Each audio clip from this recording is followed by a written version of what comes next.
What's up sa lahat ng High Wizard dyan? Ayan guys. No? So, nakapag-warlock na ba ang lahat? Nakapag third job na ba? Ayan, so subukan natin guys yung skills, ng bagong skills ng ating warlock. Ayan, so yung build ko nga pala is Earth and Ice for PvP, for Immobilize. No? For status effect na wala nang galawan o sobrang bagal ng kalaban natin, no? So using this Marsh of Abyss, imagine minus speed, no? Movement speed 30%. Sabayan pa nitong Earth Strain na ayan, no? Inflating moving speed minus 20, so minus 50 na yung dalawa. Tapos meron pa ang physical and magical defense minus 10, healing taken minus 30. So bumababa yung heal sa iyo ng FS, no, ng mga priest or ng mga bard. So maganda talaga pang PvP to, no? So sabayan pa nitong Jack Frost, meron siyang another physical and magical minus 10%, movement speed, so 20%, that is 70% ng Marsh plus Earth Strain plus Jack Frost. Tapos Frostbite, no, 7 seconds. Ano pa, grabe to, inflicting silence for 2.5 seconds. Medyo matagal-tagal yon, no?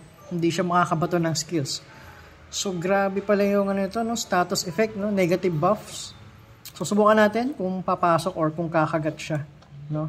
So simulan natin. Let's go. Ayan. Nag-uumpisa na siya. Ayan, ayan po. Ayan, no? Movement speed and healing taken reduce. Reduce physical and magical. Ayan, no?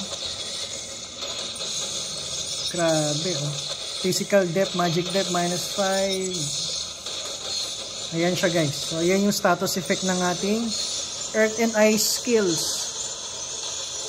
Halimaw, oh. Ayan. So, medyo mahina pa yung ating warlock. Ayan. Hindi tayo whale. Ano lang tayo? Dilis. Ayan. So, grabe siya, guys. Hindi mo kailangan dito ng mataas na ano, na cooldown o yung skill cast or casting, no? Skill casting. O ano ba tawag doon? Casting time, no? Kasi mabilis na yung bawat bitaw niya eh. So, focus na lang sa magic damage talaga. Yan, no? Yung grabe. Solid yan, solid. Kaya excited na ako eh. Grabe, wala nang galawan to. Let's go!